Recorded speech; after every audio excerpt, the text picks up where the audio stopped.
Hello hi friends, हमारे new blog में आप सभी का स्वागत है। दोस्तों, आपको पता होगा आप लोग अपने दुनिया में खुश होंगे, मस्त होंगे।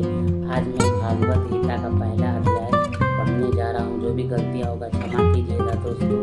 चलिए ध्यान से सुनिएगा दोस्तों, वीडियो को स्किप मत कीजिएगा दोस्तों। चलिए सुनिए दोस्तों। सबसे पहले श्री गणेशाय नमः। श्री ओम नमो भगवते वासुदेवाय विश्वेश्वराय आदि पुरुष अपरंपार हले पुरुषाय नमः। दोहा। जगत बंधु ज्योति स्वरूप जेके जाननहार, हरियस मांगन आया है दास प्रभु की बात। तो भगवत गीता की जय, ब्रह्मा विष्णु महेश की जय। इसका मैं हिंदी में अर्थ बता रहा हूँ। अर्जुन को गीता का ज्ञान जो श्री भगवान जी ने दिया है वह मुझको मिले। हे भवभंजन भगवान श्री कृष्ण जी किशोर दास मांगता है, हे प्रभु गीता का उच्चारण करने से तेरे पूर्ण रूप को पाता है। हे प्रभु मैं आपके चरणों को शरण लेता हूँ। आप परम प्रवीण हो और मैं आपकी शरण में पड़ा हूँ। किशोरदास और कृष्णदास दिन गरीब हैं और आप संत की विनती को मान लेते हो।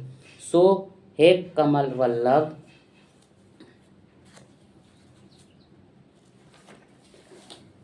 श्री कृष्ण भगवान जी, कृपा निधान जी, तेरे संतों भक्तों के लिए मैं यह गीता ज्ञान सरल भाषा में कहता हूँ। गीता अध्याय श्री गीता ज्ञान की कथा प्रारंभ। पहला अध्याय सुनाने जा रहा हूँ दोस्तों, ध्यान से सुनिएगा दोस्तों, वीडियो को स्किप मत कीजिएगा दोस्तों। जब कौरव और पांडवों का महाभारत के युद्ध को चले तब राजा धृतराष्ट्र ने कहा, मैं भी युद्ध कौतुक देखने को चलूंगा। तो व्यास जी ने कहा, हे राजन तुम्हारे नेत्र नहीं हैं, नेत्रों के बिना क्या देखोगे। तब राजा धृतराष्ट्र ने कहा, हे प्रभु देखूंगा, नहीं तो श्रवण तो करूंगा। तब व्यास देव जी ने कहा, हे राजन तेरा तो सारथी संजय है, वह मेरा शिष्य है।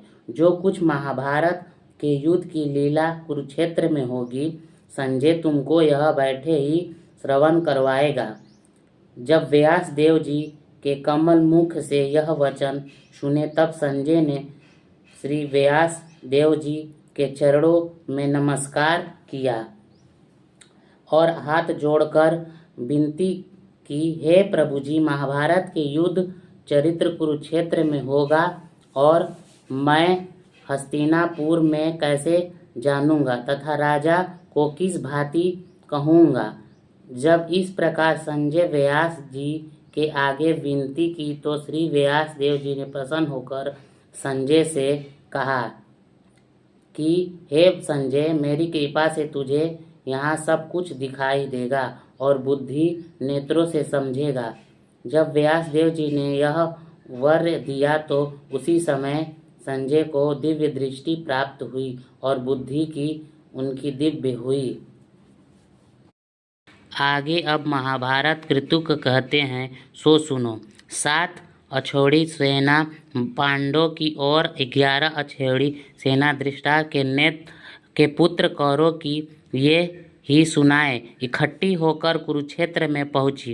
राजा धृतराष्ट्र ने संजय से पूछा, हे संजय धर्म का क्षेत्र जो कुरुक्षेत्र है, यहाँ मेरे और पांडवों के नेत्र ने क्या किया सो मुझे से कहो। राजा का वचन सुनकर बोला, हे राजा तेरे पुत्र दुर्योधन ने पांडवों की सेना को देखकर अपने कुरुक्षेत्र द्रोणाचार्य के निकट जाकर विनती की, हे आचार्य देखो तो पांडवों की सेना का समूह, सेना की पंक्ति कैसी भली भांति बनी और द्रुपद का पुत्र धृष्टद्युम्न जो तुम्हारा शिष्य कैसा बुद्धिमानी है, जिसने पांडवों की सेना की पंक्ति कैसे भली भांति बनाई। और जो पांडवों की सेना के मुख्य योद्धा हैं उनके नाम दुर्योधन द्रोणाचार्य को सुनता है। इस सेना में गद्दारी भीमसेन, धनुषधारी अर्जुन, राजा युधान, राजा विराट, द्रुपद, महारथी धृष्टकेतु, चेकितान और बड़ा बलवान काशी का राजा और पुरुजित, कुंती, भोज, मनुष्य में सर्वश्रेष्ठ सेव्य युधामन्यु और विक्रांत बड़ा बलवान उत्मोजा सुभद्रा का पुत्र अभिमन्यु और द्रौपदी के पांचों पुत्र सभी महारथी हैं।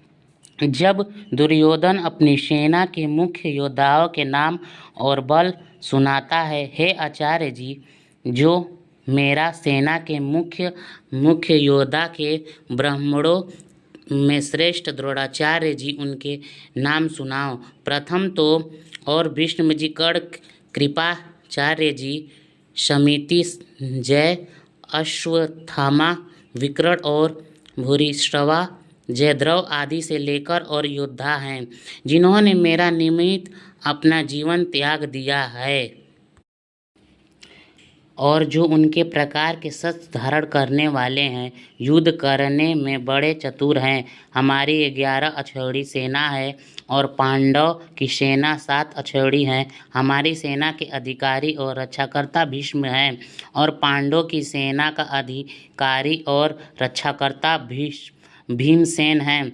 अब दुर्योधन अपनी सेना से कहने लगे, जितने तुम हमारी सेना के लोग हो सो सभी भीष्म की रक्षा करने वाले हो। अब जितने शस्त्र आने के मार्ग में है, उन सब मार्गों से भीष्म की रक्षा करो। दुर्योधन के मुख से भीष्म आदि योद्धाओं ने यह वचन सुनकर उसको प्रसन्न करने के लिए कौरव में जो बड़े